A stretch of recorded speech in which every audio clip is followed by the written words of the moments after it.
ঢাকাতে এই বাংলাদেশ জামাত ইসলামের মহাসমাবেশ আছে, আমার মনে হয় মহাসমুদ্র তৈরি হবে ইনশাআল্লাহ।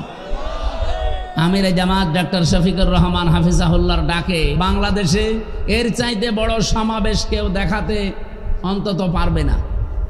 এরপরে 28 তারিখে আছে চরমনাই পীর সাহেবের, এই দিনও লক্ষ লক্ষ কোটি কোটি মানুষ বাংলাদেশ থেকে যাবে। অন্যান্য সময় বলতে পারেন না, এর আগেও বড় সমাবেশ হয়েছে, সেখানে মামা ছাড়া লেগেছে। কি এদেশে বড় বড় সমাবেশ যারাই করে তারা আগে মামা দেয়, হয়তো 500-1000 করে মামা দেওয়া লাগে। আমি তো নিজে দেখেছি ওই মানুষগুলোর সাথে মিশে, টাকা ভাগে কম পড়লে আবার বাবা মা তুলে গালিও দেয়। তার মানে তখন বোঝা যায় যে মনে হয় কিছু কম পেয়েছে। কিন্তু এই 64 জেলা থেকে যারা যাবে এদেরকে কি 5 টাকা 10 টাকা আমিরে জামাত দিয়েছে? নিজের টাকা খরচ করে তারা যাবে। সুতরাং এই দেশে যদি নেতৃত্ব দেওয়ার গণাবলী থাকে ইসলামপন্থী যারা, তাদেরই আছে। কারণ এটা আল্লাহ চাচ্ছেন, না জাআলাহুমা ইম্মাতান, আমি তাদেরকে জাতির নেতা বানাবো। 2 নম্বরে না জাআলাহুমুল ওয়ারিসিন, এই জমিনের উত্তরাধিকারী আমি আল্লাহ তাদেরকে বানিয়ে দেব। এতদিন বিতাড়িত করার চেষ্টা করেছিলেন, নিষিদ্ধ করার চেষ্টা করেছিলেন, আল্লাহ নিজে এখন দায়িত্ব নিয়ে এখানে ফাইল নিজে আল্লাহ সরাসরি অনুরিদু, আমি আল্লাহ ইচ্ছা করছি। সুতরাং আল্লাহর ইচ্ছাকে রদ করার ক্ষমতা দুনিয়ায় কারো? বলেন দুনিয়ায় কারো? আমরা এটা এখন দেখার অপেক্ষায় আছি। অনুমাক্কিনা লাহুম ফিল আরদ, আমি আল্লাহ নিজে তাদেরকে শাসন ক্ষমতায় বসিয়ে দেব। আমি মনে হয় বানাচ্ছি না, সূরা কাসাস 6 নম্বর আয়াত, অনুমাক্কিনা লাহুম ফিল আরদ, আমি আল্লাহ নিজে জমিনের শাসন ক্ষমতার চেয়ারে তাদেরকে বসাবো। এখানে বসাবে কে? আরো জোরে, সরাসরি কর্তা আল্লাহ নিজে। কেন করাবো জানো? নুরিয়া ফিরাউনা ওয়া হামানা ওয়া জুনুদাহুমা মিনহুম মা কানু ইয়াহদারুন, আমি ফেরাউনকে দেখাতে চাই। আমার প্রশ্ন হচ্ছে নুরিয়া, আল্লাহ বলেন আমি দেখাতে চাই, দেখাতে চেয়েছি, আল্লাহ বলেন না চাই। বর্তমান ভবিষ্যৎ, প্রেজেন্ট ফিউচার, বলেন তো এখন ফেরাউন বেঁচে আছে? বলেন বলেন, তাহলে আল্লাহ কেন নুরিয়া দিলেন?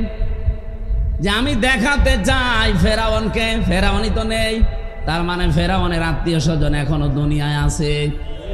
আর যেটা পালিয়েছে ওটা যে লেডি ফেরাউন ছিল তামাম দুনিয়া এখন বলছে। তার মানে আল্লাহ তাকে দেখাবে। 2 নম্বরে আল্লাহ নাম দিয়েছেন হামানা। হামান ছিল মন্ত্রী, আর একদিকে হামান ছিল টাক। কি আপনি দেখেন, টাকলা মোরাদ থেকে কামরুল টাক থেকে শুরু করে যতগুলো টাক, এই টাকদেরকে আল্লাহ দেখাবে। আর সবগুলোই মন্ত্রী ছিল। হয়তো আল্লাহ সরাসরি এখানে কামরুল টাকের নাম দেয়নি, মোরাদ টাকলার নাম দেয়নি, তো হামানের নাম দিয়েছে। ও হামান যা যা করতো এই টাকগুলো তাই তাই করিস। 3 নম্বর জুনুদাহুমা, আল্লাহ বলেন তাদের সৈন্য সমর্থন, তাদের দলীয় লোকজনকে আমি দেখাবো। ঠিক আল্লাহ দেখাবে। কেন? মিনহুম মা কানু ইয়াহদারুন, এই মানুষগুলো সবচাইতে বেশি ভয় পেত মুসা নবীর দলকে। এই 54 বছরে এই দেশে ইসলামপন্থী কোন দলকে জালেমরা এত ভয় পায় না যত ভয় পায় জামাত আর শিবিরকে। যাদেরকে ভয় পাতেন এদেরকে আল্লাহ বসাবে, দায়িত্ব নিয়েছে আমির হামজা। কে? বলেন বলেন। এই সুসংবাদটা কি আমি নিজে বানালাম না কোরআনে আছে? আর কোরআনের কোনো কথা মিথ্যা হওয়ার সম্ভাবনা নেই, আছে। আল্লাহ অবশ্যই এটা সত্যে পরিণত করবেন বলে আমাদের 100% বিশ্বাস আছে। আর সেই আশায় এখন আমরা আছি ইনশাআল্লাহ। সবাই জানতে পারে এই দেশে যে ইসলামের দোহাই দিয়ে এতদিন পট্টি মাথায় দিয়ে পর্যন্ত অনেকে ধোঁকা দিয়েছে। এখন আর মানুষ ধোঁকা খাবে না। কেন? কারণ এই জাতি এখন আর ডাইল খায় না, এখন আর বাবা খায় না। ডাইল বাবা যেখান থেকে আসবে সে রাস্তাগুলো বন্ধ হয়ে গেছে। কি পুলিশ এসেছে, আপনি পুলিশের কাছে কানে কানে যে জিজ্ঞাসা করেন যে এই দেশ থেকে তামা, সোনা, রূপা, লোহা এগুলো সব পাচার হয়ে যায় দস্তা। আর দাদার দেশ থেকে আসে ডাল বাবা। ডাল মানে তা মসুরের ডাল আসে না, কি ডাল? ফ্যান্সি ডাল। আমি একবার ওই যে যখন বিশ্ববিদ্যালয়ে ছিলাম ফার্স্ট ইয়ারে 11 সালে 10 সালের প্রথম দিকে মানে শেষের দিকে থানায় গেছি, আমার প্রথম যত গ্রেপ্তার করে নিয়ে যায়, বের করে যেদিন দিল আমি বলছি দেখছি দুইজনকে পিটাচ্ছে ধরি।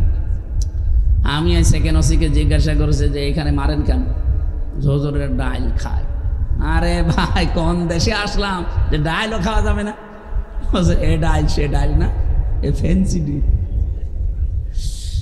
এরা ফ্যান্সি ডিল খায়, এরা বাবা খায়। এগুলো আসা বন্ধ হয়েছে এই 10 মাসে।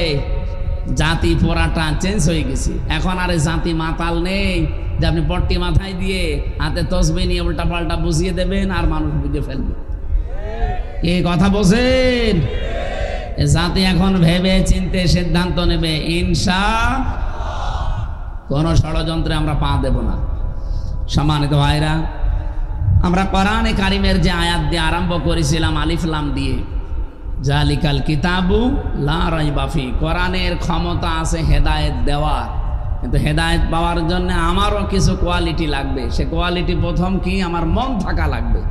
সুতরাং আজকে আপনি মন তৈরি করে বসেন যে তেলাওয়াত কিন্তু আয়াত থেকে যেগুলো এখান থেকে ডেলিভারি দেওয়া হবে এটা আমার জন্যে। এটা কার জন্যে? আল্লাহ যেন আমাকে মেনে চলার তৌফিক দেন। যদি মন তৈরি এখনো না হয় যে যা শুনছি শুনি, বাড়ি যাওয়ার আগে আবার রেখে যাব। আপনি আজকের একদিনের মাহফিল না, কিয়ামত পর্যন্ত যদি এখানে হতেই থাকে, আপনি শুনতেই থাকেন, কিছুই হবে না।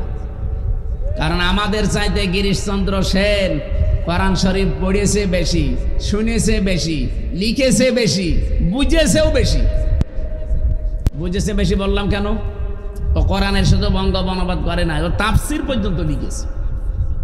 ওই নরসিংদী বাড়ি শিবপুরে এই হিন্দু বেটা পড়া কোরআন শরীফের এক একটা শব্দের একাধিক অর্থ ওর আয়ত্তে ছিল, নাই তো তাফসির করলো কি দিয়ে? এখানে জেলা আমির সহ যত আলেম ওলামা আছে, আলিয়া কওমি বিশ্ববিদ্যালয় যাই বলেন, আমি গ্যারান্টি দিতে পারি একজনও বুকে হাত দিয়ে কেউ আমরা বলতে পারবো না যে পুরা কোরআনের প্রত্যেকটা শব্দের অর্থ আমার জানা আছে। পারবেন না? আমি পড়েছি মানে কতবার পড়েছি এক একটা শব্দ আমার নিজেরও মনে নেই, এতবার পড়েছি, কিন্তু আমার এখন আর আয়ত্ত নেই। হ্যাঁ, আবার দেখা লাগবে, স্টাডি করা লাগবে, তাছাড়া বলতে পারবো না। আমি ছোটকাল থেকে এই কোরআনের ওপরে লেগে আছি, আমার অনার্স মাস্টার্সও এর ওপরে। আমি হাফেজি পড়েছি, আর তাও যেমন তেমন ভাবে না, আমি আয়াত, পারা, পৃষ্ঠা, লাইন, রুকু, সূরার নাম, তাফসির সহ একেবারে আয়ত্ত করে রেখেছি প্রত্যেকটা আয়াত। তারপরও প্রতিটি শব্দ আমার মনে নেই। অথচ হিন্দু মানুষ কি পড়া পড়েছিল আপনি বলেন তো? আমি মাঝে মাঝে আমার নিজেরটা দিয়ে মিলা যে এত লেগে থেকেও আমি ওর মতো হতে পারি না। পড়া কোরআন শরীফের প্রতিটি শব্দের একাধিক অর্থ ওর জানা ছিল, নয়তো তাফসির করা সম্ভব না। কারণ এমন এমন শব্দ আছে কোরআনে এক এক জায়গায় এক এক অর্থে ব্যবহার হয়েছে, শব্দ এক, কিন্তু ব্যবহারের ক্ষেত্র দেখে আল্লাহ ব্যবহার আলাদা দিয়েছে। দরবা মানে মারা, দরবা মানে দৃষ্টান্ত দেওয়া, দরবা মানে সফর করা। এই যে তিনটা অর্থ বললাম একটা শব্দের।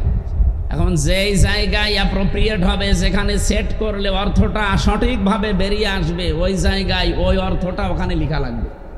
আপনি যদি দরবা মানে সব জায়গায় শুধু মারা ধরেন, তাহলে আল্লাহ যেখানে দৃষ্টান্ত দিল, যেখানে সফরের কথা বললো, আপনি মিলাবেন কি করে? তাহলে গিরিশচন্দ্র সেন কি পড়া পড়েছিল আপনি বলেন? আপনার চাইতে আমার চাইতে অন্তত বেশি পড়ে নাই? বলেন বলেন। বেশি তো পড়েছে, বেশি বুঝেছে, বেশি লিখেছে, বেশি শুনেছে, কিন্তু মরণের আগে হেদায়েত পেয়েছে না? পায়নি। মরে যাওয়ার পরে পরে মাটিতে দেয়নি, জানাজা দেয়নি, কবরে দেয়নি, কি করেছে? পড়িয়ে ফেলিস। কি বুঝলেন বলেন আপনি? এত বেশি কোরআনের কাছে থাকার পরেও এই লোকটা হেদায়েত পায়নি, কারণ ওর মন ছিল না। কি ছিল না? আমাদেরও যদি মন না থাকে গিরিশচন্দ্র সেনের মতো হয়, আপনাকেও আল্লাহ হেদায়েত দেবেন। আল্লাহর অত দায় পড়ে না যে আপনাকে হেদায়েত না দিলে আল্লাহর ক্ষমতা মনে হয় কমে যাবে। এই জন্য আপনি আগে মন তৈরি করেন। আপনার জন্যই কোরআন, আর কোরআন এসেছে হেদায়েত দেওয়ার জন্য। এটা পারেও, কিন্তু সবাইকে দেয় না। এই যে দুধ, দুধ এর নাম কিন্তু ideal food, milk is an ideal drink বলা হয় না, আইডিয়াল ফুড বলা হয়, অথচ দুধ তো তরল, ওটা তো ড্রিঙ্ক বলার দরকার। বিজ্ঞান বলছে না milk is an ideal food, এটা আদর্শ খাবার, আদর্শ পানি না। সারা পৃথিবীর 12,500 খাবারের ওপরে চিকিৎসা বিজ্ঞানী যারা তারা গবেষণা করেছে, ওরা মিলিয়ে দেখছে যে খাবার আপনার ক্ষুধা লাগলে খাবেন, ক্ষুধা মিটবে, তো পিপাসা মিটবে না। হ্যাঁ, পিপাসা মেটাতে হলে আগে পানি পান করেন, পিপাসা মিটে যাবে, কিন্তু ক্ষুধা আবার মিটবে না পানিতে। এক একটার এক এক কাজ। এ পৃথিবীতে একটাই মাত্র খাবার তারা পেয়েছে, তার নাম দুধ, যেটা খেলে ক্ষুধাও মিটে যায়, পিপাসাও মিটে যায়। এই জন্যে বিজ্ঞান এখন জানিয়েছে সন্তান জন্মের একাধারে 6 মাস পর্যন্ত পৃথিবীর কোনো কিছু যেন তারে না দেওয়া হয়, শুধু মায়ের দুধ ছাড়া। 2 বছর পর্যন্ত দুধ খাওয়ানোর নিয়ম। যেই সন্তান যত বেশি মায়ের দুধ খেতে পারবে, তাকে পৃথিবীর রোগ শোক থেকে আল্লাহ তত বেশি বাঁচিয়ে রাখবে। এমনকি সে হুষ্টপুষ্ট হবে, মোটা তাজা থাকবে, রোগ শোক থেকে প্রতিবন্ধকতা সৃষ্টি হবে এই দুধের কারণে। আমার মনে হয় আমি একটু জন্মের পরে দুধ কম পেয়েছিলাম, এই জন্য আমার শরীরই চলে না। এই 2 জন মনে হয় একটু বেশি পেয়েছে। কিন্তু আমার আফসোস লাগে, এখন আমাদের মেয়েরা অনেকেই তারা সন্তানকে এখন আর দুধ দিতে চায় না। মনে করে আমার ফিগার নষ্ট হয়ে যাবে, আমার স্বাস্থ্য খারাপ হয়ে যাবে। পৃথিবীর কোনো জিনিস যদি এক জায়গায় জমাট হয়ে থাকে, ওটা কিন্তু আর ঠিক থাকে না, নষ্ট হয়ে যায়। এই যে পানি, নদীর পানি যদি আপনি বাদাল দিয়ে রাখেন, ঠিক থাকবে?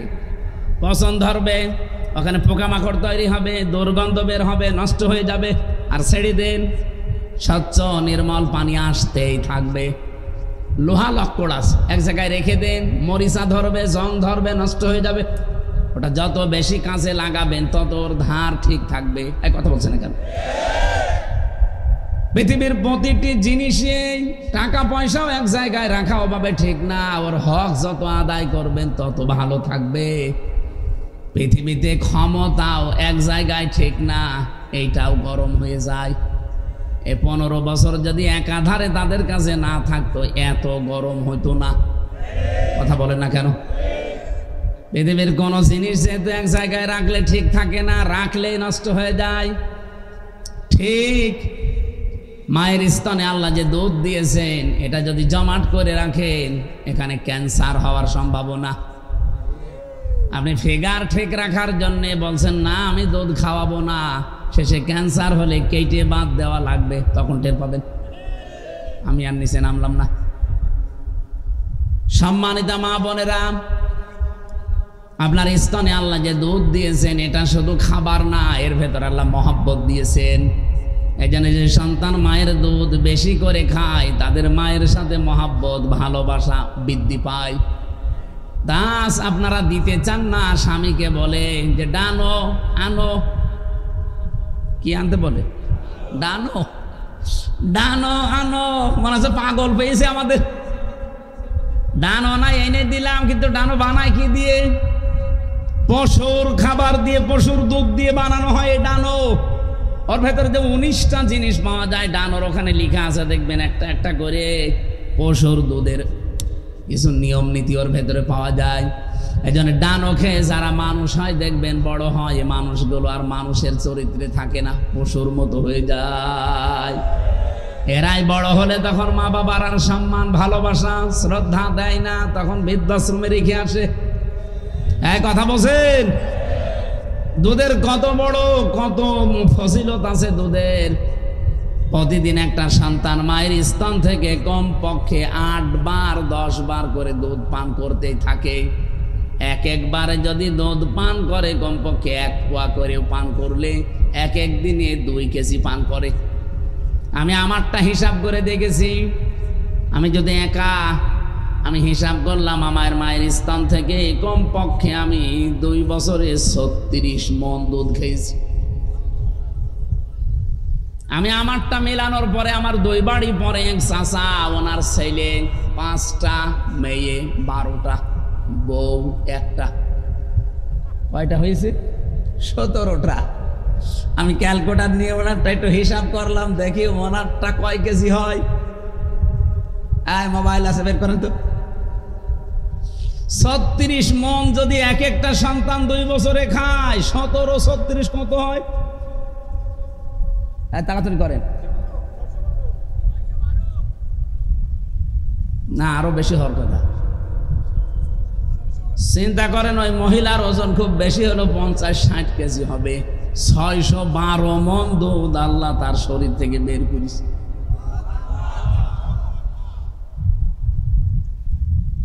ওই মহিলার কোনো ক্যান্সারও নেই, এখনো বেঁচে, এখন মারা গেছে কয়েকদিন আগে।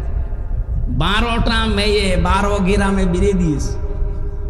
এক এক মেয়ের বাড়ি যদি 7 দিন করেও থাকে, ওর বছর শেষ।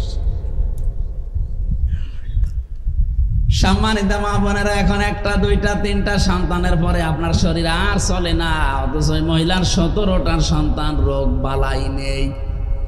দুধের এত বড় ক্ষমতা, এত বড় ফজিলত বলতে গেলে আরো বলা যায়, কিন্তু দুধ সবার জন্য ভালো না। কি আমাশার রোগীকে দুধ দেন, সুবহানাল্লাহ না নাউজুবিল্লাহ? ওর পায়খানায় থাকা লাগবে সবসময়। দুধ তো ভালো। এখন কি দুধের দোষ? দুধের দোষ না ওর পেটের দোষ? বলেন বলেন। এই যে সূর্যটা আলো দেয়, ওর কাজই আলো দেওয়া। পৃথিবীতে সবাই সূর্যের আলো পায় না? সবাই পায় না। অন্ধ যারা আলো পাবে। এখন কি দোষ সূর্যের না ওর চোখের? আল্লাহ বলেন যালিকাল কিতাব, এই কিতাবের আগে আলিফ লাম দিয়ে নির্দিষ্ট করলাম কেন জানো? এই কারণেই করেছি, কোরআন হেদায়েত দিতে পারে কিন্তু সবাইকে না। যেই লোকটা কোরআন থেকে হেদায়েত নিতে পারে না, এ দোষ আমার কোরআনের না, এ দোষ ওর কপালের। আজকের আলোচনা থেকে আমরা হেদায়েত নিতে চাই কোরআন থেকে, রাজি আছেন না? দল মত জাতি বর্ণ ধর্ম নির্বিশেষে সবার জন্য আজকের আয়োজন। খুশি হয়ে বলেন আলহামদুলিল্লাহ। এই যে আলহামদুলিল্লাহ বললেন, এখন তো হয়তো টের পাওয়া যাচ্ছে না, চোখ এখনই বন্ধ হয়ে যাক। কিয়ামত পর্যন্ত কবরে বসে বসে যদি আলহামদুলিল্লাহ বলেন, একটা নেকিও পাবেন না। যতক্ষণ চোখ বন্ধ না হয় ততক্ষণ নেকি পাবেন। আর একটা নেকির মর্যাদা মূল্য তখন বুঝে আসবে যেদিন কিয়ামতে আপনার একটা নেকি কম হয়ে যাবে। আল্লাহ পাক পাঠাবেন, যাও নিকট আত্মীয়দের কাছে যাও। ইয়াউমা ইয়াফিরুল মারউ মিন আখিহি ওয়া উম্মিহি ওয়া আবিহি ওয়া সাহিবাতিহি ওয়া বানিহি। রব্বুল আলামিন বলেন, মানুষ প্রথমে যাবে তার ভাইয়ের কাছে, এরপরে মায়ের কাছে, এরপরে বাবার কাছে, এরপরে নিজের স্ত্রীর কাছে, সন্তানের কাছে, বন্ধুর কাছে, এরপরে দুনিয়ার অন্যজনের কাছে। ও মাগুরাবাসী, এখান থেকে একটা শিক্ষা আমি বের করতে পারি। সিরিয়াল হিসাবে আল্লাহ প্রায় এখানে 6 জনের নাম দিয়েছেন। ভাই, মা, বাবা, স্ত্রী, সন্তান, বন্ধু। বিপদে পড়লে 6 প্রকার মানুষ এগিয়ে আসে না দূরে যায়? বলেন বলেন। অথচ কিয়ামতে আল্লাহ বলেন এর আগে পালাবে। তাহলে এই মাগুরা জেলায় যারা এই ভণ্ডামি করেন যে কিয়ামতে তোর কোনো চিন্তা নেই, আমি বাবা আছি, তোরে পার করে নিয়ে যাব, এ বাবা ভণ্ড আর আমাকে বোঝায় আমি একটা পাগল। আল্লাহ বলছেন যে এগুলো পালাবে। যেখানে ভাই পালিয়ে যাচ্ছে, মা পালিয়ে যাচ্ছে, বাবা পালিয়ে যাচ্ছে, আল্লাহ পালানোর ধরনও দিয়েছেন। ইয়াফিরু, ইয়াফিরু মানে না না, এফিরু শব্দের শাব্দিক অর্থ হচ্ছে মাজা তুলে দৌড় দেওয়া। সাপ দেখলে মানুষ লুঙ্গি তুলে দৌড় দেয়, এ কথা বলে না কেন? বাঘ দেখলে যাবে মানুষ লুঙ্গি ছেড়ে দিয়ে দৌড় দেয়। আল্লাহ বলেন কিয়ামতের দিনে এইভাবে দৌড়াবে। যেখানে এত এত আপনজনই পালিয়ে যায়, সেখানে কোনো পীর সাহেব, কোনো বাবা আপনাকে বাঁচাবে আর আপনি বিশ্বাস করে আছেন ওইটা একটা ভণ্ড আর আপনি একটা পাগল। আমি আয়াতটা পড়ার পরে আমার মনে হয় কিয়ামতের দিন অনেক পীর সাহেব কথা বলবে, আল্লাহ আমি পীরই ছিলাম না, আমি মরিদ পাবো কোথায়? আমি তো পীরই ছিলাম না। যেখানে ভাই বলবে আমার ভাই বলে কিছু ছিল না, মা বলবে আমার বিয়েই হয়নি, সন্তান পাবো কোথায়? সেখানে পীর সাহেবকে কথা বলতে পারে না যে আমি পীর ছিলাম না, পারে না। কঠিন এই অবস্থার ভেতরে মানুষ একেবারে ফিরে আসবে আল্লাহর কাছে যে কেউ আমাকে কিছু দেয়নি। আল্লাহ পাক এই কিয়ামতের এই কঠিন দৃশ্যের কথাটা স্মরণ করিয়েছেন। এই জন্যে এখন হয়তো একবার আলহামদুলিল্লাহ, সুবহানাল্লাহ, আল্লাহু আকবার, লা ইলাহা ইল্লাল্লাহ বলতে বললাম, কিছুই মনে হচ্ছে না। মনে হবে ওই সময় যখন ধরা খেয়ে যাবেন। قد خسر الذين كذبوا بلقاء الله। সূরা আনআম 7 নম্বর পারা 10 নম্বর পৃষ্ঠা 5 নম্বর লাইনের 31 নম্বর আয়াত। এটা ইবনে কাসিরে আছে। আল্লাহ পাক বলেন অবশ্যই ক্ষতিগ্রস্ত হয়ে গেছে, হবে না, এটা মাঝে সিগা, ক্ষতিগ্রস্ত হয়ে গেছে আল্লাযীনা যারা কাযযাবু বিলিকাইল্লাহ, এই পৃথিবীতে আল্লাহর সাথে সাক্ষাৎ হবে কিয়ামতে, এটা যারা বিশ্বাস করে না, এই মানুষগুলোর জীবন ক্ষতিগ্রস্ত হয়ে গেছে, হবে না, হয়ে গেছে। হাত্তা ইযা জাতুহুমুস সাআতু বাগতাতান, হঠাৎ করে যখন তাদের সামনে মরণ বা কিয়ামত চলে আসবে। এখানে সাআতুনের অর্থ দুইটা, একটা কিয়ামত অথবা মরণ। ক্বালু ইয়া হাসরাতানা আলা মা ফাররাতনা ফিহা,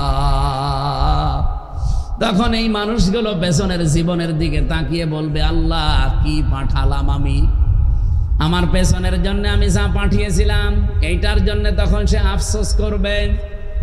অহুম ইয়াহমিলুনা আওজারহুম আলা যুহুরিহিম আলা সামা ইয়াসিরুন, এই মানুষগুলো কিয়ামতের দিন বহন করে নিয়ে যাবে তাদের পাপের বোঝা পিঠের উপরে। আপনি একটু খেয়াল করেন, ফেরেশতারা এই দৃশ্য দেখে বলবে আল্লাহ, এই ময়দানে মাহশারের মানুষেরা সাবধান, খেয়াল করো, একটু দেখো, সামা ইয়াসিরুন, কত নিকৃষ্ট বোঝা এই লোকটা বহন করে নিয়ে যাচ্ছে। মাগুরা বাঁশিয়া আপনি নিজের জন্য একটু ধরেন তো। এখানে শব্দের দিকে খেয়াল করে করে আমি তাফসীরের সাথে মিলিয়ে দেখলাম আশ্চর্য শব্দ আল্লাহ এখানে চয়ন করলেন। ওয়া মানে এবং হোম মানে তারা, ইয়াহমিলুনা হামালা ইয়াহমিলু মানে বহন করা, এটা বর্তমান ভবিষ্যৎ প্রেজেন্ট ফিউচার। আলা মানে উপরে, জুহুর মানে পিঠ, হিম মানে তাদের, ঝাড়ের বহু বচন আল্লাহ আউজার দিয়েছেন, বোঝা সমূহ। আমি আয়াত থেকে কয়েকটা বিষয় বের করতে পেরেছি। এইদিকে তাকান, আল্লাহ বলেন কিয়ামতের দিন এই লোকটা আমির হামজা অথবা বাকের সাহেব, এই দুইজন কিয়ামতের দিন যখন হাঁটবে, এদের মাথার ওপরে তাদের পাপের বোঝাগুলো চাপিয়ে দেব। হয়েছে না? বাংলা অর্থ হয়নি। আল্লাহ যদি বলতেন চাপিয়ে দেব শুধু এ পর্যন্ত বললে আয়াতই আমি পড়তাম না। আল্লাহ পাক দিয়েছেন ইয়াহমিলুনা আলা যুহুরিহিম আওজারহুম আলা যুহুরিহিম। আল্লাহ যারহিম দিতে পারতেন, আওজার বহু বচন লাগালেন কেন? শুধুমাত্র পাপের বোঝা হামজার পিঠে বাকেরের পিঠে আল্লাহ লাগিয়ে দেবে তা না। আল্লাহ পাক বলেন আমি চাপাতেই থাকবো তার এই গোনার বোঝাগুলো। কখন থেকে চাপাবে? যেই দিন থেকে ওর চোখ বন্ধ হয়ে যাবে, ওই দিন থেকে যেদিন কিয়ামত না হয় এতদিন ওর পিঠের উপরে পাপের বোঝা আল্লাহ চাপাতেই থাকবে, চাপাতেই থাকবে। কেন বললেন? কারণ আমি এখন এই 33 বছর বয়সে যদি মরে যাই, আমি যে অপরাধগুলো করেছিলাম এই গোনাহ মনে করেন 20 কেজি আমার মাথার উপরে পিঠের উপর আল্লাহ চাপিয়ে দিল, বিচার শেষ। কিন্তু কিয়ামত আসতে আসতে আমার এই 20 কেজি যদি 20,000 কেজি হয়ে যায়, আমি এমন গোনাহ করেছিলাম দুনিয়ায়, আমি চলে গেছি কিন্তু গোনাহ চলতে আছে। এমন একটা বই আমি লিখেছি যে আমি মরে গেলাম কিন্তু বইটা মানুষ পড়ে চরিত্র খারাপ করে। এই যে তাসলিমা নাসরিনের বই, হুমায়ুন আহমেদ বই লিখেছে, হুমায়ুন আজাদ বই লিখেছে। ও বইগুলো পড়লে মানুষের চরিত্র আরো খারাপ হয়। হুমায়ুন আহমেদের একটা বই নিয়ে এখন একটা সিনেমা তৈরি হয়েছে, পবিত্র ভালোবাসা। কি নাম? আপনারা তো ওইসব লাইনের লোক না, আপনারা আল্লাহর ওলি।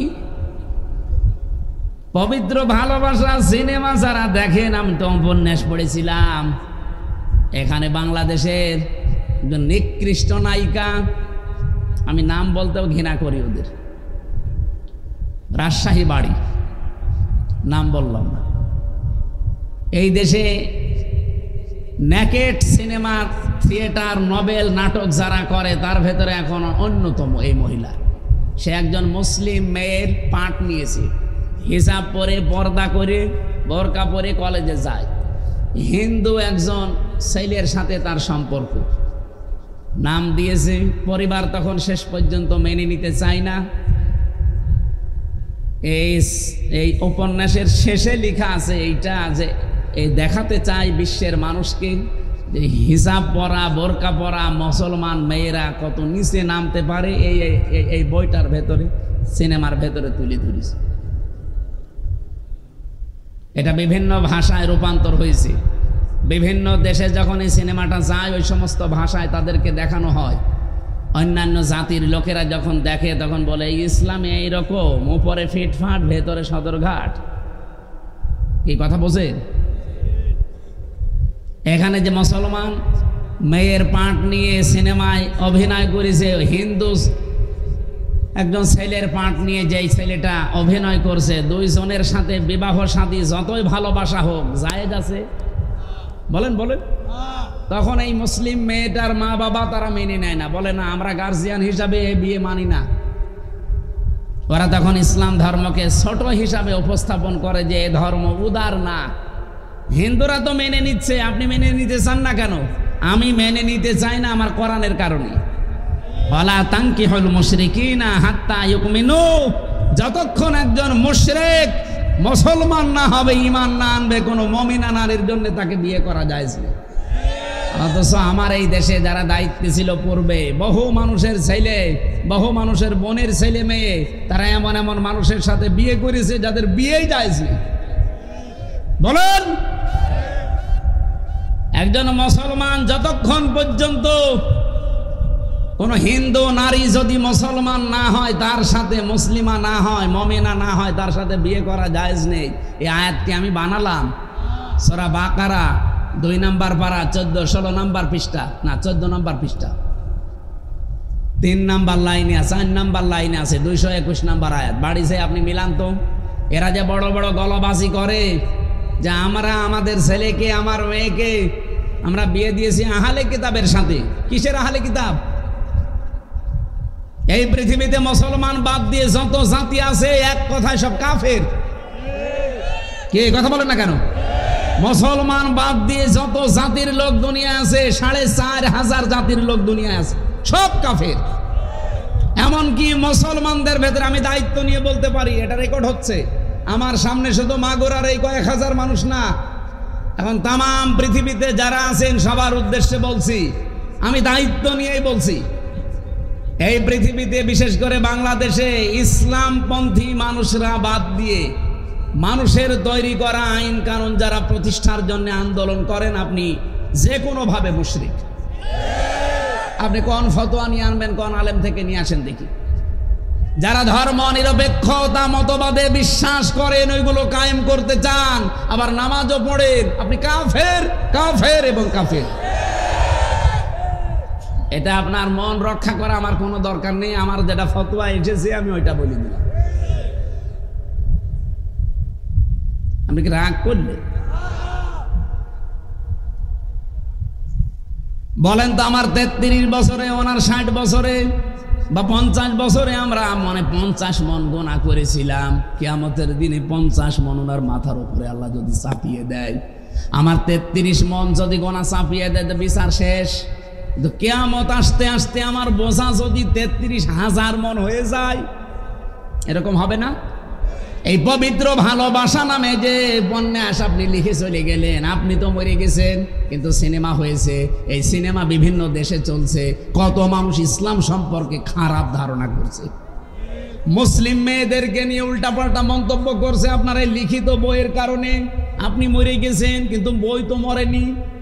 বলেন বলেন, যতদিন পর্যন্ত এই সিনেমা চলবে, এই বই থাকবে, যত মানুষ দেখবে, পড়বে, খারাপ হবে, ইসলাম সম্পর্কে, মুসলিম মহিলাদের সম্পর্কে খারাপ ধারণা করবে, কবরে বসে বসে আপনার ওই বোঝা পাড়তেই থাকবে। আপনি হয়তো 80 বছর বয়সে মরে গেছেন 80 মন গোনা নিয়ে, কিন্তু কিয়ামতে যখন উঠবেন আপনার গোনা হবে 80,000 মন। এরকম মানুষ বাংলাদেশে নেই। আল্লাহ এই জন্য ঝাড় না দিয়ে ঝাড় দিয়েছেন।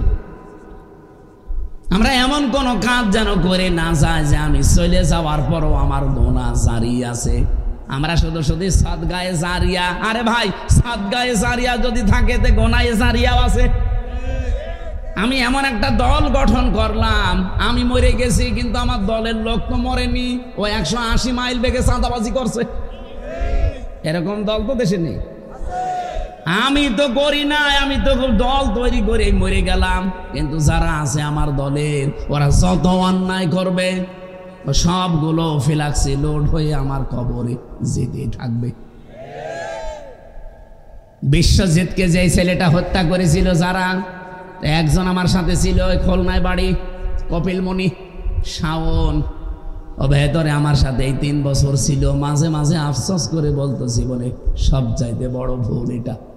আমি এই যে 8-9 দিন আগে গিয়েছিলাম কপিলমণি, ওই শাওনের মার বাবা একটাই ছেলে এসেছিল, কি কন্দন, 2 জন। প্রথমে দেখে আমার মনে হচ্ছে যে 2 জনই মনে হয় হিন্দু, ওনারা 2 জনই শিক্ষিকা শিক্ষক, কিন্তু একটাই ছেলে বিপদে চলে গেছে। এমন একটা দলে যোগ দিয়েছিল যেই দলে মানুষ হত্যা করা শেখানো হয়। মাগুরাবাসী, এই জন্য আমরা এমন কোন কাজে আঞ্জাম না দেই যে আমি চলে গেলাম কিন্তু আমরা ছাত্র সংগঠন বসে নেই, ওরা চাঁদাবাজি চালাচ্ছে, ওরা মানুষ খুন করা চালিয়ে যাচ্ছে, ওরা এমন এমন মিথ্যা কথা বলে যে এই কথাগুলোর কোনো ভিত্তি নেই। কয়েকদিন আগে এক ছাত্র নেতা, তাও কেন্দ্রীয়, উনি বক্তব্য দিতে গিয়ে বলে ফেললেন ইসলামী ছাত্র শিবির 71 সালে রগ কেটেছে। আর 71 সালে ওরা তো জন্মই হয়নি, ও তো 77 সালে জন্ম। তা আমার জন্ম 77 সালে, আমি 71 সালে রগ কাটলাম কি করে? এই কথাটা পুরা অসত্য, মিথ্যা। একজনের উপরে আন্দাজে মিথ্যা কিছু চাপিয়ে দিতে গেলে ভুল ভাল বের হয়ে যায়। এটা তামাম দুনিয়া এখন বলছে যে ওই ছেলেটা মিথ্যাবাদী, ওর আন্ডারে যত ছেলে আছে ওইটাই শিখবে। এই কথা বললেন না কেন? আপনি এত বড় মিথ্যা কথা, এত মিথ্যা তথ্য আপনি ছড়াতে পারেন? আপনি দায়িত্বশীল জায়গায় বসে দায়িত্বপূর্ণ কথা বলবেন, নয়তো আপনি এখনই যদি মরে যান, আপনার একটা মিথ্যা কথার কারণে কত মানুষ আপনার কথা শুনেছে, ওরা তো অনেকেই মনে করবে না, হতেও পারে। যারা জানে না যে শিবির 1977 সালে প্রতিষ্ঠিত, তারা তো মনে করবে না ওই 71 সালে মনে হয় রগ কেটেছে মায়ের পেটের ভেতরে থাকতে। ও মায়ের পেটে তো আসে না, মায়ের পেটে তো এসেছে। 77 সালে তাদের জন্ম। 71 সালে যিনি কেন্দ্রীয় সভাপতি ছিলেন ওই সময়, প্রতিষ্ঠাতা শহীদ মীর কাশেম আলী রহমতুল্লাহ আলাইহি, উনি নাই? সম্মানিত ভাইরা, আমরা এমন কোনো কাজ না করি যে আমি চলে গেলাম কিন্তু আমার গোনা বসে নেই, ও চলতে আছে। আমি কবরে আসি ঠিক, কিন্তু আমার এই বোঝাগুলো বাড়তেছে। আগে ছিল হয়তো 10 মন, এখন হয়ে যাচ্ছে 10,000 মন। কিয়ামত আসতে আসতে হয়ে যাবে 10 লক্ষ মন। তখন ফেরেশতারা বলবে আলাসামায়াজিরুন, কত নিকৃষ্ট বোঝা এই লোকটা বহন করে নিয়ে যাচ্ছে। আজ হয়তো মানুষ আপনাকে দেখলে চেয়ার ছেড়ে দেয়, সম্মান করে সালাম দেয়। ফেরেশতারা যখন এই কথা আপনাকে দেখিয়ে বলবে দেখেন কত নিকৃষ্ট বোঝা বহন করে নিয়ে যাচ্ছে, কেমন লাগবে বলেন তো ওই জায়গায়? আল্লাহ আমাদের বাঁচান, জোরে বলেন আমিন।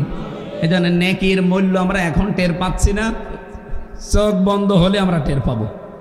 আল্লাহ আমাদেরকে এখনই এই কামাই করার জায়গায় নেকি কামাই করার তৌফিক দিন, বলেন আমিন।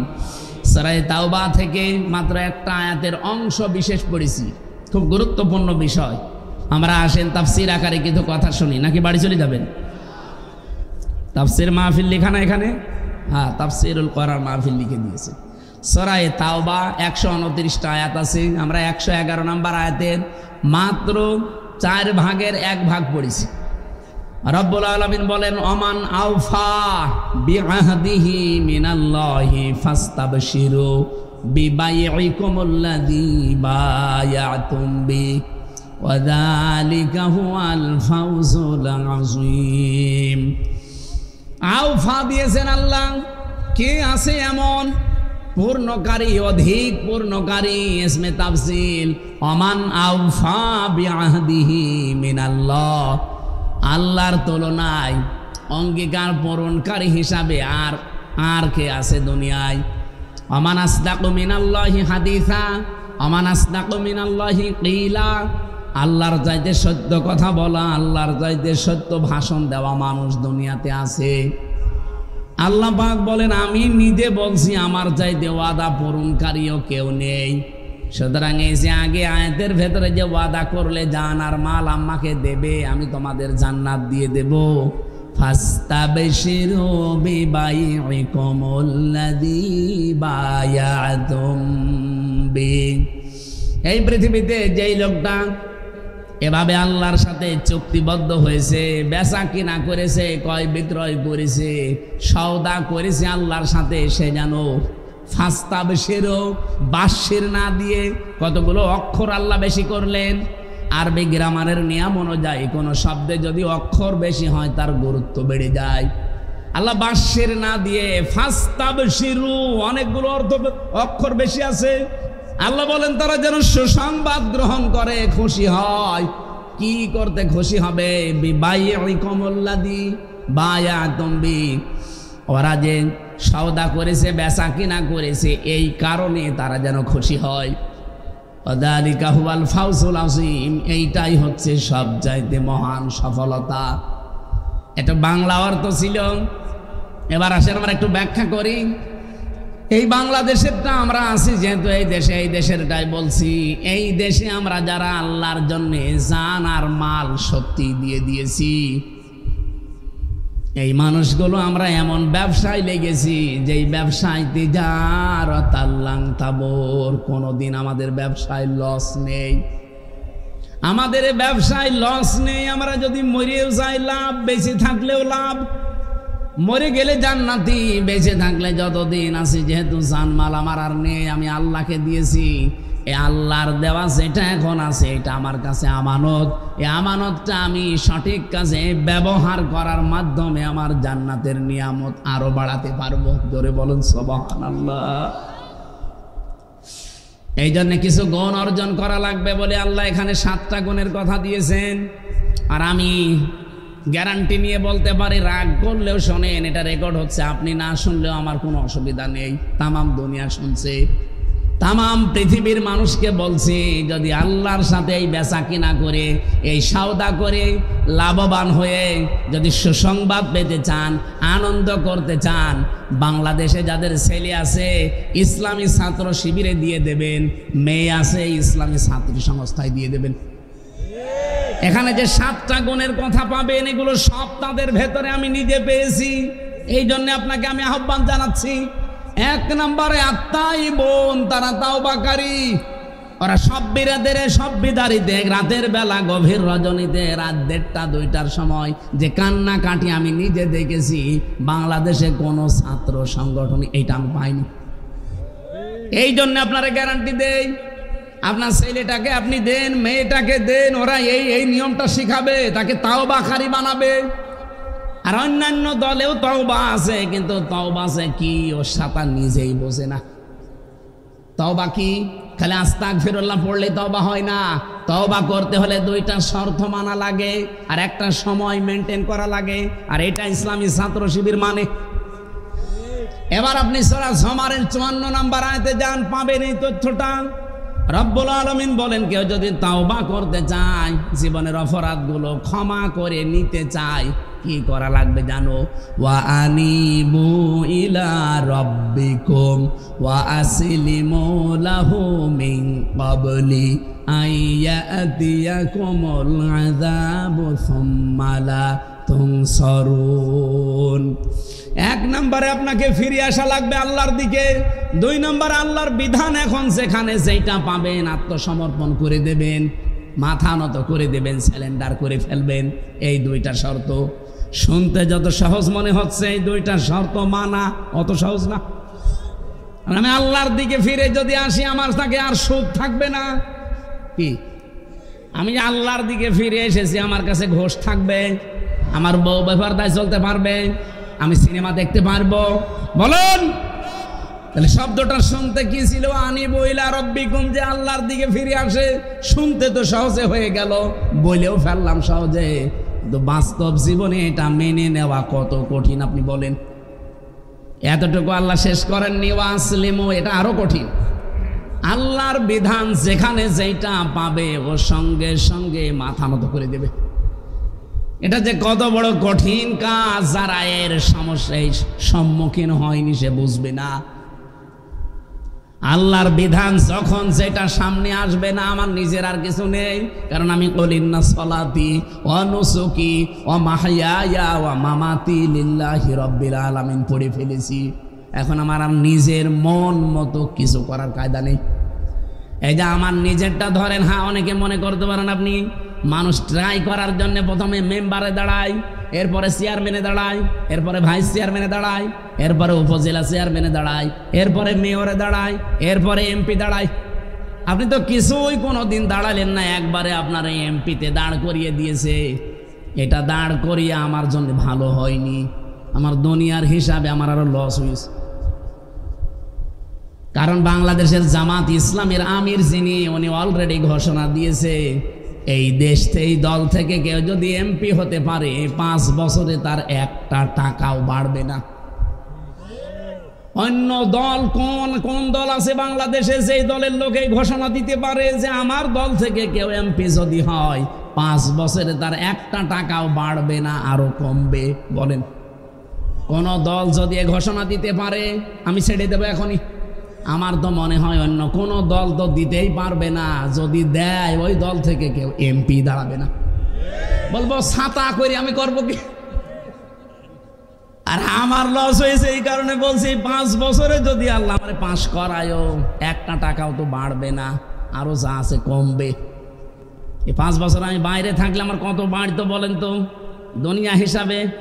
এরপর আমি আকিস গ্রুপের খতিব, কত কিছু পেতাম, সব আমার হাত ছাড়া হয়ে যা আল্লাহ দিয়েছিল, আমার বাবার যা ছিল ছাতা আরো চলে যাবে। এ লাইনে এসে আমার কি হলো? আমি তো জীবনে কোনোদিন মেম্বারে দাঁড়াবো কল্পনাও করি নাই, স্বপ্নেও দেখি নাই। হঠাৎ করে চাপিয়ে দিলে দায়িত্ব। কারণ আমি কলিন্না সলাতি ওয়া নুসুকি যেই দিন পড়েছি অক্টোবরের 13 তারিখে 24 সালে, ওই দিন থেকে আমার আর মন বলে কিছু নেই, যা বলে তাই। যদি ওটা জায়েজ হয়, ক্বালু সামি'না ওয়া আতা'না, আমরা শুনলাম মেনে নিলাম।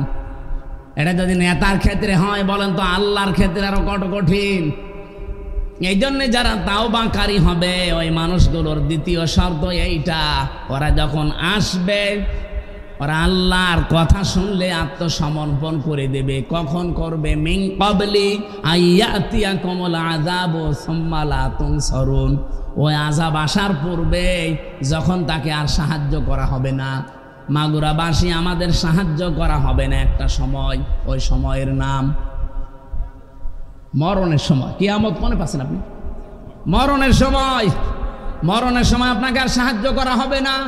সুতরাং এই সময় আসার আগে আপনাকে এই দুইটা শর্ত মানা লাগবে। আর মরণ তো আসবে 41 সালে। কখন? বাড়ি যাওয়ার পরে। বসে আছেন, দাঁড়াবেন, সে গ্যারান্টি আছে? সুতরাং এক্ষুনি চলে আসতে পারে। তাহলে তাওবা করা লাগবে কি 2 বছর পর না এখনই? এক্ষুনি। এই তাওবাটা আমি পেয়েছি এদের ভেতরে।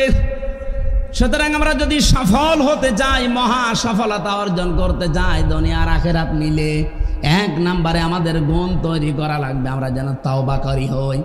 তাওবা করতে হলে কয়েকটা শর্ত মানা লাগে। 1 নম্বরে আপনাকে অপরাধের স্বীকৃতি দেওয়া লাগবে।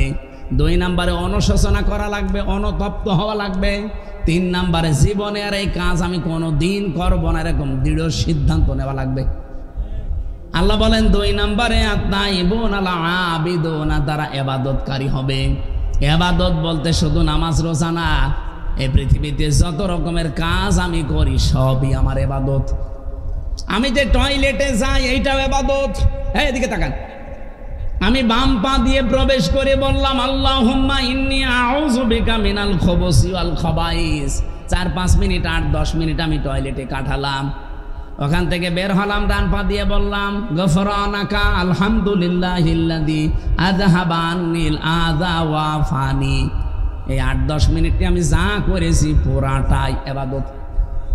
বলেন বলেন, আপনি কি কি চিন্তা করেন এখান থেকে যে টয়লেটের মতো এরকম একটা নিকৃষ্ট কাজে 8-10 মিনিট খরচ করে যদি পুরাটা ইবাদত হয়, তাহলে আমার ব্যক্তিগত জীবন থেকে আন্তর্জাতিক জীবন পর্যন্ত আমি যা করব ইবাদত হবে না কেন? আমি যদি স্ত্রীর সাথে হাসি মুখে কথা বলি ওইটাও আমার ইবাদত। নবীজি বলেন আমার কাছে 3টা জিনিস সবচাইতে বেশি প্রিয় ছিল। 1 নম্বরে সুগন্ধি, 2 নম্বরে নামাজ, 3 নম্বরে আমার নিজের স্ত্রী। ইমরাতি একালি টান আছে, আমার নিজের স্ত্রী আমার কাছে খুব ভালো লাগে। আমাদের কাছেও সুগন্ধি ভালো লাগে, কিন্তু অনেকের কাছে দেখি দুর্গন্ধ ভালো লাগে। ওই যে বিড়ি খায় যারা, আপনি কি মনে করেন সুগন্ধ? কি গন্ধ, ওর পাশে দাঁড়ানো যায় না যারা বিড়ি খায়। আমার মনে হয় বিড়ি যারা খায় ওদের জামা নাড়া দিলেও গন্ধ বের হয়। এখানে বিড়ি খান কারা? হাত তোলেন তো। একজন এই এলাকার দোকানঘাট চলে, একজন আছে। যাক, আপনি ছেড়ে দিন ভাই, ও বদ অভ্যাস ওইটা। আর বেশি চাপ দিয়ে তো বলতেও পারছি না, কারণ আকিস গ্রুপ আল্লাহর ওলিরাই তো এটা বানায়। বহুবার বলেছি স্যারকে যে স্যার এটা বাদ দিয়ে খাবার তৈরি করেন যেন মানুষের স্বাস্থ্যের পক্ষে ভালো হয়। ওনারা ওটা অলরেডি বিক্রি করে দিয়েছে, কিন্তু প্রসেসিং যেটা ওটাতে 1 দিন 2 দিন ওনার বাবারা করে আসতেছে। আর আকিস তো উঠেছে এই আল্লাহর ওলি দিয়ে। নামাজ নবীজির কাছে ভালো লাগতো, আমাদের কাছেও নামাজ ভালো লাগে, সেজদা ভালো লাগে, কিন্তু যেখানে সেখানে সেজদা দেওয়া যাবে না। কত মানুষ মাজারে কবরে বাবার পায়ে সেজদা দেয়। নবীজি বলেন আমার কাছে আমার স্ত্রী ভালো লাগতো, আমার নিজের স্ত্রী। আমাদের কাছেও স্ত্রী ভালো লাগে, তবে নিজেরটা বাদ দিয়ে অন্যেরটা। এই না মানে না না বললে হবে আপনি। এখানে বহু মানুষ আছে নিজের বর কথা শুনতে তিতা লাগে আর অন্যের বর কথা শুনতে মিঠা লাগে। অথচ নবীজি বলেন আমার নিজের স্ত্রীর সাথে আমি হাসি মুখে কথা বলি, তার হাত চেপে ধরলে যতগুলো ছোটখাটো গোনা ছিল সব হাতের মাঝখান দিয়ে ঝরে যায়। তাহলে স্ত্রীর সাথে হাসি মুখে কথা বলাও একটা ইবাদত। এই ছোটখাটো বিষয়গুলো বললে খুব খুশি হয়, ঠিক আছে বলেন, টয়লেটের কথা বলেন, স্ত্রীর কথা বলেন। এই বিষয়গুলো যদি আপনার কাছে ইবাদত মনে হয়, বলেন তো রাষ্ট্র চালানো এটা বিশ্ব নবী 10 বছর একাধারে চালিয়েছিলেন কোরআন দিয়ে, ওইটা ইবাদত হবে না কেন? এই জন্য আমার একটা ইসলামী কলি ছিল না, গজলের শেষের দিকে বলেছিলাম সুন্নাত নয় শুধু দাওয়াতের মেহমান, সুন্নাত নয় শুধু খাওয়া শেষে মধুপান, আরো কিছু সুন্নাত আছে তুমি জানো কি, জানলেও জীবনে কখনো তা মানো কি। সুন্নাত শুধু নয় মেষ চরাতে যাওয়া, আর সুন্নাত হলো রাষ্ট্রনায়ক হওয়া। এই সুন্নতের কথা বললে আজ চাঁপাইনবাবগঞ্জের যে স্বামী স্ত্রী 2 জন আছে মুফাসসিরে কোরআন, ওনারা ফতোয়া দিচ্ছে যে এটা রাজনীতি। কোরআন দিয়ে মানুষ কেন রাজনীতি করবে? বিশ্বনবী নিজে রাজনীতি করে রাষ্ট্রনায়ক হয়েছিলেন নাকি উড়ে এসে ছুটে বসেছেন?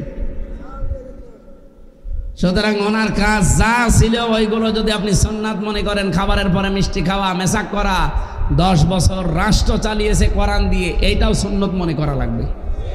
এটা যারা রাজনীতি মনে করে উল্টাপাল্টা কথা বলে চলে যেতে চান, এ জাতি এখন কিন্তু সব বুঝে ফেলেছে যে আপনি ধান্দাবাজ। বলেন বলেন, ইসলামী ছাত্র শিবির বলেন, জামাত ইসলামী বাংলাদেশ বলেন, ইসলামী ছাত্রী সংস্থা, এবাদত তারা এইভাবে শেখায়, টয়লেট থেকে শুরু করে রাষ্ট্র পর্যন্ত প্রত্যেকটা এবাদত শুধু আল্লাহর হুকুম থাকা লাগবে, রাসূলুল্লাহর তরিকা থাকা লাগবে। এরপরে দিয়েছে হামিদুনা, তারা প্রশংসাকারী হয়, তাদের মুখে এত বেশি প্রশংসা শুনবেন আল্লাহর। এই যে কথা বলা হয় তারা রগ কাটে, কে বলেছে আপনাকে? আমি নিজে তো মিশেছি তাদের সাথে, কয় কোনোদিন তো পাইনি যে রগ কেটে দিয়েছে। এই মাগুরাতে যদি জিজ্ঞাসা করা হয় যে রগ কেটেছে আপনি কোথাও দেখেছেন, বলেন না শুনেছি। কোথায়? কুষ্টিয়ায়। কুষ্টিয়ায় যে বলা হয় কোথায় রগ কেটেছে, বলে কুষ্টিয়ায় না, ওই ঝিনাইদহ। ঝিনাইদহ জিজ্ঞাসা করবো না ঝিনাইদহ না খুলনায়। এই 54 কি 77 সাল থেকে শুরু করে আইসে 25 সাল পর্যন্ত এই সোনার উপরে চলছে। আজ পর্যন্ত কোন শিবিরের ভাই যে রগ কেটে দিয়েছে আমি অন্তত দেখিনি, আমিও শুনেছি। কথা বলেন না কেন? অন্য দলের লোক রগ না কল্লা কেটে দেয়, আমি দেখেছি। কি কল্লা কেটে দেয় দেখেননি? এই যে বিশ্বজিৎ যার নাম, যেভাবে কোপাচ্ছিল, মনে আছে যে মরা গরু মরে গেছে কোপাচ্ছে, অথচ জিন্দা মানুষ। ছেলেটা বারবার বলছিল যে ভাই আমি শিবির করি না, যদি বিশ্বাস না হয় আমার জিনিসপত্র দেখে। আমি হিন্দু মানুষ, আমি মুসলমানই না, কিসের শিবির? তারপরও মানে না। এই যে শাস্তি এখন পাচ্ছে, যাবজ্জীবন জেল। আগে ফাঁসির আসামি ছিল, এখন যাবজ্জীবন। তার মানে 30 বছর জেল খাটা লাগবে। ওর মা আর বাবা সেদিন আফসোস করে আমারে বলছিল, কি করলো ছেলেটা, আপনি একটু চেষ্টা করেন তো। আমি চেষ্টা করে আমি মার খাবো? ছাত্রলীগের লোক, আর তারপরও বিশ্বজিৎ হত্যা মামলার আসামি। ওর ফাঁসি থেকে যাবজ্জীবন 30 বছর যদি জেল হয়, অন্তত 22 বছর তো খাটাই লাগবে। কি করলো সে? 25 বছর বয়সে মনে করেন জেলে গেছে, আরো যদি 30 বছর জেল খাটা লাগে, 30 আর 25 কত হয়? তো বের হয়ে কি করবে? ওর মা বাবাকেও মনে হয় পাবে না, ওর মা বাবা মুরব্বী হয়ে গেছে। এরকম ভুল কাজ যেন কেউ না করে। আন্দাজে একজনের উপরে দোষ দেবেন না। এরা যা প্রশংসা করে এদের সাথে মিশে দেখেন, কথা বলতে গেলে হয় সুবহানাল্লাহ, আলহামদুলিল্লাহ, আল্লাহু আকবার, লা ইলাহা ইল্লাল্লাহ, সব সময় শুকরিয়া মুখে লেগে আছে। আল্লাহ বলেন হামিদুনা, তারা প্রশংসাকারী হবে, আর সাইহুনা, তারা রোজা রাখে। আমি বড় বড় দায়িত্বশীল মানুষের সাথে মিশে দেখেছি, তারা সপ্তাহে 2 দিন, মাসে 3 দিন রমজানের রোজা, মুহররমের রোজা, জিলহজের রোজা রাখতে আছে। অধিকাংশ সময় জেলখানায় দেখতাম রোজা আছে। মাওলানা রফিকুল ইসলাম খান 3 বছর আল্লাহর বান্দা আমার সাথে ছিল। মাঝে মাঝে কি ভাই বলে রোজা আছে। ওই কারাগারে নিয়ে যেত একসাথে, আমাদেরকে কোর্টে নিয়ে যেত, তখন একসাথে যাওয়ার সময় নাস্তা দিত, খাবেন না? না, রোজা আছে। ওর ভেতরে কি ভালো খাবার আনন্দ করে দেয় যে খান সেহেরি রোজা রাখেন? ওই পান্তা ভাত ঝাল দিয়ে, মরিচ দিয়ে, এই উল্টা পাল্টা জিনিস দিয়ে খেয়ে তারা রোজা আছে। কিন্তু মানুষগুলোর শরীর স্বাস্থ্য আল্লাহর এই প্রশংসার কারণে, রোজা রাখার দ্বারা আল্লাহ 3 বছর পরে বের করে দিয়েছে, এখনো সুস্থ মানুষ। আমি নাই খেতে পারতাম না, এই জন্য আমার শরীর চলছে। সাইহুন আর রাকিউন আর সাজিদুন, এই 2টা শব্দ দিয়ে আল্লাহ নামাজ বুঝিয়েছেন, রুকু আর সেজদা। তারা নামাজ আদায়কারী, রুকুকারী, সেজদাকারী। আলামিরুনা বিল মারুফ, তারা ভালো কাজে আদেশকারী। নাহুনা আনিল মুনকার, তারা অন্যায় কাজে নিষেধ করে। ও ভাই, আপনি রাগ করলেও আমি এই কথাটা বলে যাই, বাংলাদেশে 54 বছরে ভালো কাজের আদেশ হয়নি, ভালো কাজের অনুরোধ হয়েছে। কারণ আদেশ করতে হলে আদেশের জায়গায় থাকা লাগে। 54 বছরে ইসলাম আজও আদেশের জায়গায় যায়। বলেন বলেন, এবার একটু সম্ভাবনা দেখা দিচ্ছে, তারপরও ফতোয়াবাজি। কিন্তু সুখের সংবাদে ইসলামী দলের ভেতরে 6টা বড় বড় দল অলরেডি তারা এক হওয়ার ঘোষণা কালকে দিয়ে দিয়েছে। তারা সবাই বলছে দেশে এবার ইসলামের বাক্স হবে একটা, যে যে দল করেন করেন। এই যে লক্ষ্মীপুরে কমলনগর, ওখানে যে থানা আছে, ওখানে চরমনায় পীর সাহেবের একজন মুরিদ, ওনাকে ঘোষণা দিয়েছে। উনি আজকে দেখলাম মাইকে ঘোষণা দিচ্ছে, আমার দল যদি আমাকে বলে হ্যাঁ দলীয় প্রতীক পাওয়া গেছে দাঁড়াবো, যদি বলে না এখানে জামাত ইসলামের কাউকে দেওয়া হয়েছে, দল মত আর দেখা দেখি নেই, ইসলামের বাক্স হবে একটা, সবাই মিলে ভোট দেবো জামাত ইসলামকে। এই সুখের সংবাদটা সারা দেশে এখন ছড়িয়ে যাচ্ছে, আমরাও আশার সঞ্চার পাচ্ছি। কারণ এবার আমরা এমন জায়গায় পৌঁছাতে চাই যেখানে পৌঁছালে ভালো কাজের আদেশ দেওয়া যায়, অনুরোধ না। আমরা কি ভালো কাজের আদেশ দেব না অনুরোধ করব? অন্নাহু আনিল মুনকার, নাহা মানে কি? না না, নাহা মানে শুধু নিষেধ না, নাহা মানে বাধা তৈরি করা, ব্যারিকেড দেওয়া, প্রাচীর তৈরি করা। এই যে নদীতে মনে করেন স্রোত চলছে, আমি যদি বাকের সাহেবকে নিয়ে যেতে বলে ফু দেন, পানি বন্ধ হয়ে যাবে। বাকের সাহেব আমির হামজানা কাবার ইমাম এসে ফু দিলে জীবনও বন্ধ হবে না। ওটা বন্ধ হওয়ার জন্য ওখানে প্রাচীর দেওয়া লাগবে, ব্যারিকেড দেওয়া লাগবে। আল্লাহ বলেন অন্যায় কাজগুলোতে শুধু সোমন্তর সো বললে হয় না, ওটা বাধার প্রাচীর তৈরি করা লাগে। আর এবার তৈরি হবে ইনশাআল্লাহ। কিসের চাঁদাবাজি? এরকম 500 গোনা চলছে বাংলাদেশে, সব বাধার প্রাচীর দিয়ে আমরা বন্ধ করবো ইনশাআল্লাহ। আল হাফিজুন আলী হুদুদিল্লাহ, তারা আল্লাহর নির্ধারিত সীমারেখা সংরক্ষণ করে চলে, বিশেষ করে তাদের চরিত্রকে। এই দেশে সবচাইতে সৎ চরিত্রবান এবং যোগ্যতার মাপকাঠিতে উত্তীর্ণ ইসলামী ছাত্র শিবিরের ভাইরা আর জামাত ইসলামের ভাইরা, এটা সারা দেশে এখন পরীক্ষিত এবং সুনামের সাথে এই কাজ তারা করে চলছে। সুতরাং যে 7টা গুণ আল্লাহ দিলেন সবগুলোই পাওয়া যায় যাদের, আমি তাদের নাম না বলে আপনার মতো গাঁজাখোর, বাবাখোর, ডালখোরের নাম বলবো। আপনি রাত 9টার পরে তো বাড়ি যেতে পারেন না।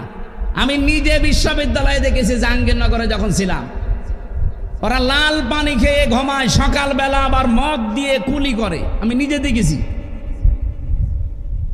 অধিকাংশ হল রুম থেকে বড় বড় অস্ত্র বের হয়, আর বাকি যা বের হয় ওটার নাম বলা যাচ্ছে না। বিশ্ববিদ্যালয়ে ক্লাস চলছিল, ওই সময় আমি সাংবাদিকতায় চান্স পেয়েছিলাম, ওই জন্য ওখানে ভর্তি হওয়ার জন্য গিয়েছিলাম। কিন্তু পরবর্তীতে কোরআনে চান্স পেয়ে আমি ইসলামী বিশ্ববিদ্যালয়ে চলে আসি। বিশ্ববিদ্যালয়ে ক্লাস চলছে মাস্টার্সের, আর শিক্ষককে ছাত্র যে স্যান্ডেল খুলে পিটাচ্ছে, বাংলায় বলছে তোরে মেরেই ফেলবো। স্যার বলছে বাবা তুই আমার ছেড়ে দে, আমি আর ক্লাস নেব। বলে না, তোরে বলেছিলাম ওই সিট দিতে। আমি এই চোখে এইটাও দেখেছি, আজকে যে মাদ্রাসার উদ্যোগে মাহফিল, এরকম কেবল 5-7 দিন মাদ্রাসায় ভর্তি হয়েছে, এখনো মনে হয় ভালো করে কথাও বলতে পারে না, অথচ উস্তাদ অজু করছে, ছাত্র পায়ে পানি ঢেলে দিচ্ছে। ছাত্র তো এইটাও ওইটাও, ওইটা মাস্টার্স করে জানোয়ার হয়ে গেছে অলরেডি, আর এইটা কেবল আলিফ বা তাসা শুরু করে মানুষের মতো মানুষ হচ্ছে। চরিত্রবান হওয়ার জন্য কোরআনে কারিমের শিক্ষা দরকার, হাদিসের শিক্ষা দরকার। আর এই সীমারেখাগুলো আপনি জানবেন, মেনে চলবেন। অবাশশিরিল মুমিনিন, হে নবী এই মুমিনদেরকে আপনি সুসংবাদ দান করেন। এই সুসংবাদ আপনাদেরকে শুনি আমি আজকের মতো শেষ করছি। আমার লিখিত যে বইগুলো আমি নিয়ে এসেছিলাম তার মধ্যে একটা আছে, শিক্ষিত মানুষরা নিয়েন, সৃষ্টি নিয়ে লিখা, ওইটা ওই গাড়িতে পাওয়া যায়। আল্লাহুম্মা আমিন। লা ইলাহা ইল্লা